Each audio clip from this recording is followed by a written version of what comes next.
Hello everyone, আজকে আমি তোমাদের সাথে এই ক্রিসপি সোয়া কাটলেটের রেসিপিটা শেয়ার করব। এটা খুব সহজেই ঝটপট বানিয়ে নেওয়া যায়, বিকেলের টিফিনের জন্য একদম পারফেক্ট। তো চলো এটা বানাতে কি কি লাগছে দেখে নাও। এবার দেখো, আমি প্যানের মধ্যে একটু জল বসিয়ে জলটা খুব ভালোভাবে গরম হয়ে এলে এর মধ্যে সয়াবিনগুলোকে দিয়ে 2 মিনিট মতো ফুটিয়ে নিলেই হয়ে যাবে। এরপরে সয়াবিনগুলোকে নামিয়ে ঠান্ডা জল দিয়ে ধুয়ে ওগুলোকে মিক্সিতে দিয়ে গ্রেট করে নিতে হবে।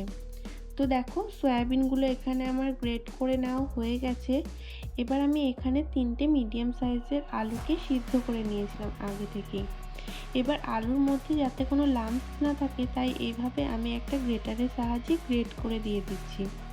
তো দেখো, এখানে আমার আলুগুলোকে সমস্ত গ্রেট করে দিয়ে দেওয়া হয়ে গেছে। এবার আমি এর মধ্যে কিছু মশলা অ্যাড করব।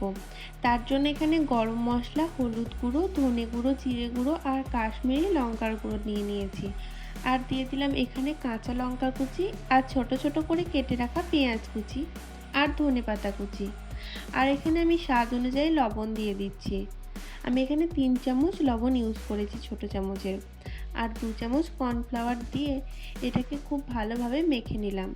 এবার এখানে কিছু কর্নফ্লেক্স নিয়ে কর্নফ্লেক্সগুলোকে হাতের সাহায্যে হালকা একটু ভেঙে নিলাম। আর দেখো, এখানে আমি একটা বোলের মধ্যে 2 চামচ কর্নফ্লাওয়ার নিয়ে সেটাকে জল দিয়ে একটা মিক্সচার বানিয়ে নিলাম।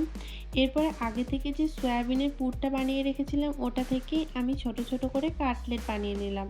তোমরা নিজেদের ইচ্ছে মতো যে কোনো শেপ দিয়ে নিতে পারো। এবার আমি একটা করে কাটলেট নিয়ে এরপরে এটাকে এই কর্নফ্লাওয়ারের মিক্সটার মধ্যে ডুবিয়ে খুব ভালোভাবে কর্নফ্লেক্স লাগিয়ে নিতে হবে। তোমরা ঠিক ভিডিওটাতে যে প্রসেসটা দেখলে সেম প্রসেসে করে নেবে। এরপরে তোমরা চাইলে এটাকে 1 ঘন্টার জন্য ফ্রিজে রেখে দিতে পারো, যাতে খুব ভালোভাবে এটা সেট হয়ে যায়।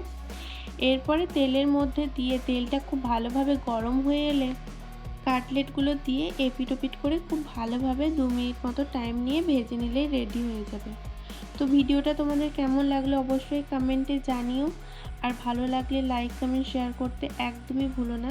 এই কাটলেটগুলো খুবই ক্রিস্পি হয়েছিল খেতে। আর ঠিক এইরকমই আর কি কি রেসিপি দেখতে চাও সেটাও আমাকে কমেন্টে জানিও।